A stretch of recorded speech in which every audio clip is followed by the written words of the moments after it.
Good evening and welcome to the Channel Studios here in London with your international news around the world in 5.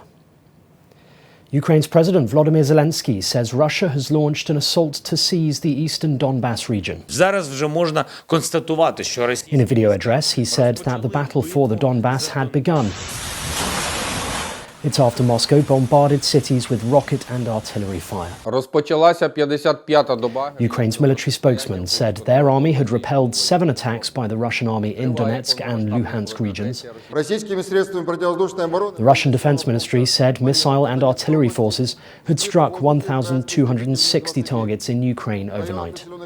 But Russia has suffered casualties too. Here, drone footage showing at least a dozen destroyed Russian tanks and armoured vehicles in a junkyard in Bucha. Car maker Stellantis, which produced and sold the Peugeot, Citroën, Jeep and Fiat brands in Russia, has said it has suspended production at its Russian plant. The world's 4th largest car maker said it was due to logistical difficulties and sanctions imposed on Moscow. Scores of foreign companies have announced temporary shutdowns of stores and factories in Russia.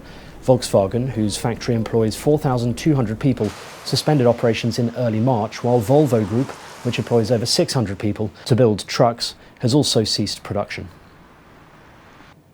Afghan security and health officials say 3 explosions have hit a high school in western Kabul, killing at least 6 people and injuring children. Residents have been seen washing down dried bloodstains and clearing shattered glass debris after the blasts. There was no immediate claim of responsibility for the attack. The Taliban say they have secured the country since taking power in August, but international officials and analysts say that the risk of a resurgence in militancy remains, and the Islamic State militant group has claimed several major attacks. The French Prime Minister says Sunday's presidential election is too close to call. Je pense que rien n'est joué et qu'il ne faudrait surtout pas tirer. Jean Castex was speaking ahead of a repeat of the 2017 match-up in the second round of voting. Vous allez bien? Emmanuel Macron has been attempting to present himself as the only alternative to stop the far right as he faces Marine Le Pen for the second round of the presidential election. Prior to the first round of the election, Le Pen successfully tapped into anger over the cost of living and a perception that Macron is disconnected from everyday people. Thousands of people from around the world have flocked to the usually quiet Ghanaian towns of Kwahu and Alibi for the country's annual paragliding festival. Just north of the capital Accra, around 400 people registered for tandem flights with professional pilots. This year marked the festival's return to its annual schedule after the pandemic.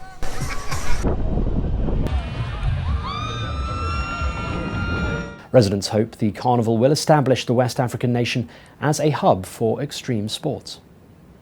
Sometimes representation is good. When you see people that look like you doing what you're doing, they're like, oh, I could also get into it. See what I'm saying? So I feel it's going to really motivate a lot of people. Like, oh, if Stephen can do it, maybe Francis can do it. And people will be open to the idea that, they could actually put their mind to something and get it done. And competitors have strapped themselves in for the annual car jumping competition in southeast England on Easter bank holiday.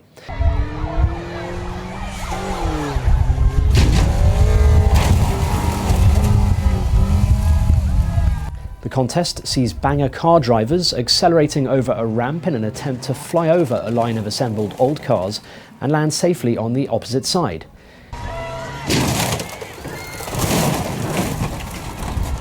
Each attempt was judged on elevation, the reception from the crowd, and of course the distance.